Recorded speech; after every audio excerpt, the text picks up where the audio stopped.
Well, I've made it through about 4 of these videos now without mentioning anime, so I'm just gonna go ahead and cash in my loyalty card for one free Weeb discussion.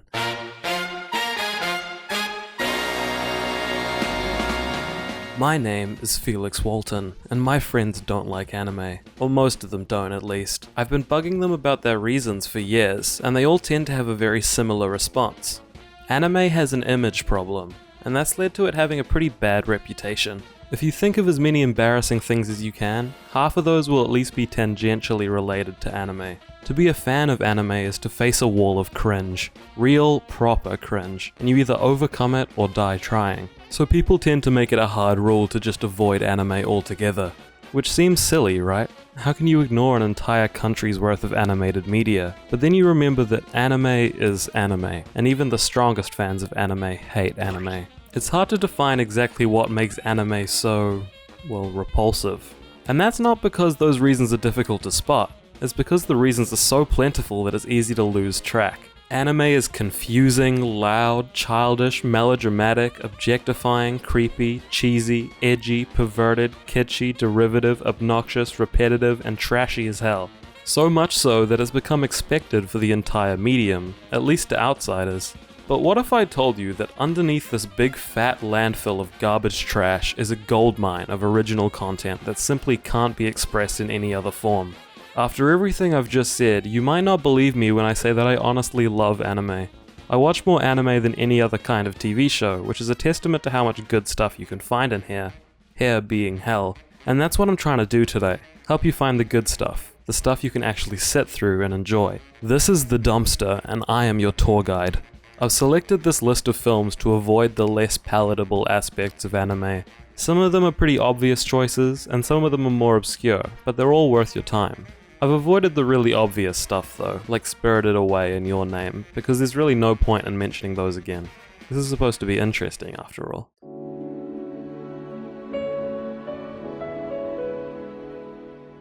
Porco Rosso is the only Studio Ghibli film on this list. I chose it because I feel like it's the most underappreciated of the Ghibli films I've seen. Full disclosure, I haven't actually seen that many, but I have seen Porco Rosso, and it's a damn good movie. When people think accessible anime, Studio Ghibli is the first thing that comes to mind. They're probably the only studio that's consistently well respected among people who don't really watch anime, and for good reason. Their films are much more universally appealing, thematically and stylistically. And their most famous director, Hayao Miyazaki, focuses on the fantasy genre, aligning them very comfortably with Disney, who was their distribution partner until 2011. Porco Rosso is one of Miyazaki's more grounded films, bizarre considering the main character is a talking pigman. It's in the Adriatic Sea near Italy, between the world wars. The story is framed within Italy's fascist regime, with ex-military pilots taking on roles as either bounty hunters or flying pirates. Now this all sounds pretty serious, but the strength of Porco Rosso is how it navigates both sorrow and joy with a stunning amount of class. The film is funny and charismatic, all the while dealing with some pretty intense themes. As you've probably come to expect with Ghibli, the animation is beautiful too. The sea and Italian coastside are gorgeously rendered, and the characters are brought to life with lively and fluid animation. But the most impressive features of Porco Rosso are the marvelous airplanes, which move with even more grace and life than the characters themselves. The dub is also quite good, with Michael Keaton as the pig himself. Thanks for the offer, but I'd rather be a pig than a fascist. Out of all the films on this list, Porco Rosso is probably the one that'll give you the most film buff cred, so if that's what you're looking for, there you go. You can brag to your friends about it. Now, Studio Ghibli is a pretty safe area, so let me push you out of your comfort zone a little bit. The rest of these movies are all made by different studios and different directors, and a few of them don't even have dubs. One of them doesn't even have an English release. Night is Short, Walk On Girl is maybe my favorite film of last year. I say maybe because it came out in Japan and Europe back in 2017. But it was released in the States last year, and I watched it last year, so I don't know. Regardless, I love this movie. I've actually been looking for an excuse to talk about it, but I couldn't figure out an angle for an entire video, so here it is in this one. Masaki Yuasa, the director of this film, is one of the most creative animators currently working. He's got a very distinct and simple style. I don't mean this as a slight though. The designs of his films are very elegant, and their unrealistic style allows for them to move in very interesting and exaggerated ways. I love the way that he uses animation to push the boundaries of reality and convey things that simply can't be caught on film. Some of you might recognize this art style from Devilman Crybaby, which was directed by the same guy, but I think it's used to a much better effect here. Honestly, I just love looking at this movie. There's a lot more going on than just looks. The story flows like a series of arcs, where different subplots and characters unravel and interweave in surprising ways. Ultimately, the film is about sharing experiences with one another, so all the characters kind of form this network. The most exciting moments of the film for me were when this network crept back up to influence the main plot. I mentioned the characters already, but I think they're a really strong part of this movie. Every single character, even minor characters, feel like they have depth and personality beyond the boundaries of the film. I'm honestly racking my brain right now to think of a character which only appears once. They all feel like they were thoughtfully placed within the narrative, and that each of them has several good reasons for existing. This isn't just a great anime film, it's a great film in general, and it's definitely among my personal favorites. It doesn't have an official dub, but you're just gonna have to deal with that and start reading those subtitles because you've gotta see this one. Tekkonkinkreet is definitely the most distinct film on this list visually. It seems like a love it or hate it kind of style, but I'm definitely in the love it camp. This film feels so quick and snappy. It's not just the animation, but the direction and editing as well. It isn't common for a camera to move this much in a 2D film, because it's so challenging to pull off. But the loose and frenetic art style allows this to happen, and it's pretty cool. I think that's the best word to describe this movie, honestly. It's just cool. The world is cool, the action is cool, the characters are kind of weird and a little bit edgy, but that's cool. The story is about two orphaned brothers who live on the streets of a city called Treasure Town. The story is very much carried on the shoulders of their relationship, and it's definitely at its best when that's the focus. The two brothers are very strong characters, and seeing their dynamic change and grow over the course of the movie is pretty enthralling. I wouldn't really recommend this film to people who are big sticklers for narrative though, because while the characters and themes are excellent, the story they're wrapped in takes a bit of a backseat. I don't think this is necessarily a bad thing. The film just prioritizes the experience of watching over the story it's trying to tell. The emotions are conveyed visually rather than narratively, if you get what I mean. I think people who are interested in the medium of film though, particularly animation, will find Tekkonkinkreet both visually impressive and really unique. This film also has a pretty good dub. The next film I want to talk about is 5 cm per second. Makoto Shinkai has become a bit of a mainstream success story with Your Name, which is one of the most popular anime films in years. But I feel like his older films deserve some of that attention. One of the things I really respect about Shinkai's work is that he seems to give a story just as much time as he feels it needs. No more and no less. This has led to some of his films being a pretty awkward length, specifically this film and The Garden of Words. Both of those are a bit too long to be considered short films, but too short to be feature films. And I think they tend to fly under a lot of people's radars for that reason. To be fair, you can ignore The Garden of Words because it's not that great, but 5 cm per second is great. 5 cm per second is 1 hour long, almost to the second, and it does everything it needs to do in that time. It's told in 3 parts, each focusing on a period from the main character's life. The story is what really engaged me. It just took my heart and ran with it. But obviously I can't go into too much detail without spoiling it. I'd rather go into what makes the story so impactful, which for me is the directing and cinematography. This film has an incredibly immersive quality to it. Many shots linger on subtle details of the world, and great attention is given to how the characters act physically. In typical Shinkai fashion, these details are drawn beautifully, and the lighting in particular is stunning. Shinkai is known for using digital effects for his lighting, and the result really speaks for itself, honestly.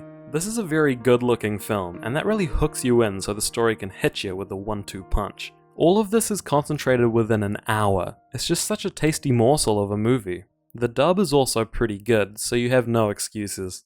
It's only an hour, go on. This next one is a little bit tricky, but I really want to talk about it anyway.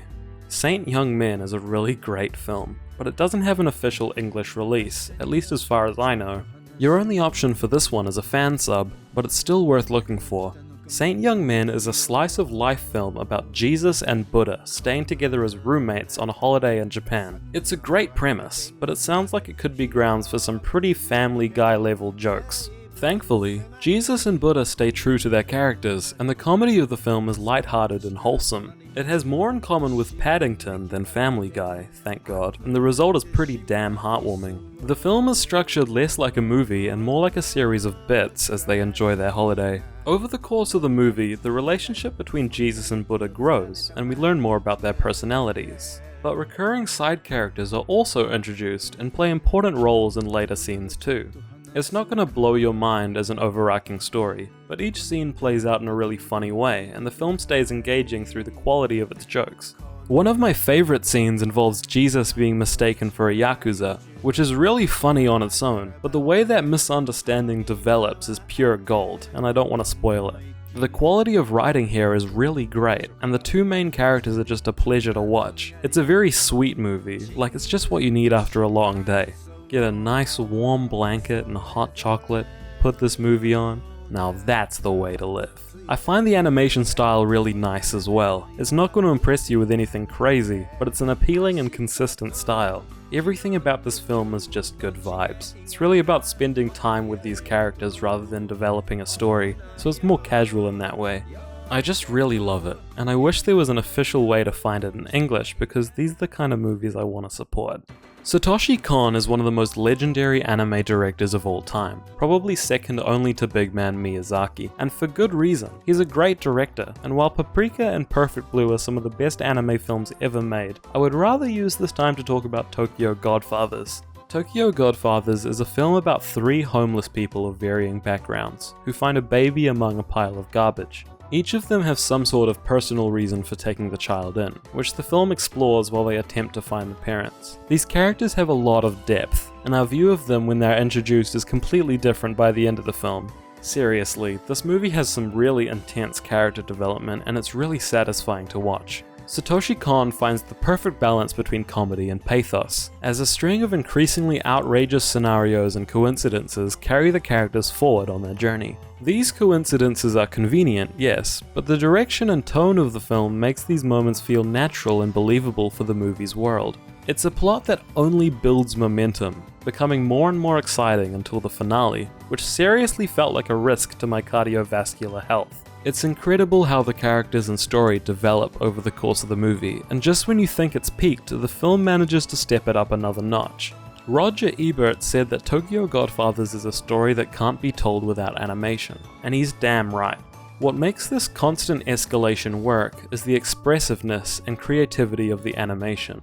Satoshi Kon is a master of creating an unrealistic but incredibly immersive world. The plot gets seriously bonkers and the characters push themselves beyond human limits. But while you're watching it, it just feels completely real, and you're there. Tokyo Godfathers is a romp unlike anything you've ever seen. I was hesitant to put this next film on the list, not because it isn't a great film, but because I was worried that it might look too anime for a lot of people. I settled on putting it here at the end, because I think this is an amazing film that needs to be talked about. A Silent Voice is an exceptional film for a lot of reasons. I haven't talked much about music, but this film definitely has my favorite soundtrack out of the ones I've discussed. There's this very raw style to the music. You can hear the atmospheric sounds of the instruments and musicians, which really fits the themes of the film. A Silent Voice is about a girl who was bullied for being deaf, and her ex-bully who seeks redemption years later. Sound and listening is a major theme of the film, and the soundtrack supports this really effectively. The soundtrack also ties into the visual style of the film, which has this very soft, delicate feel to it. The animators mimic a shallow focus, which really sells this look. The direction of this film feels incredibly personal, which is good because the story is really about the two main characters.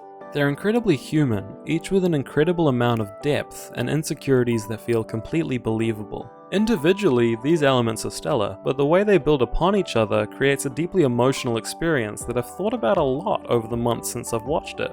It's an exploration of guilt and depression that feels incredibly rare and refreshing, and I really hope that some of you will watch it. I know that at first glance it probably looks very anime-ish, but it really is an exceptionally well-made film. So yeah, that's it.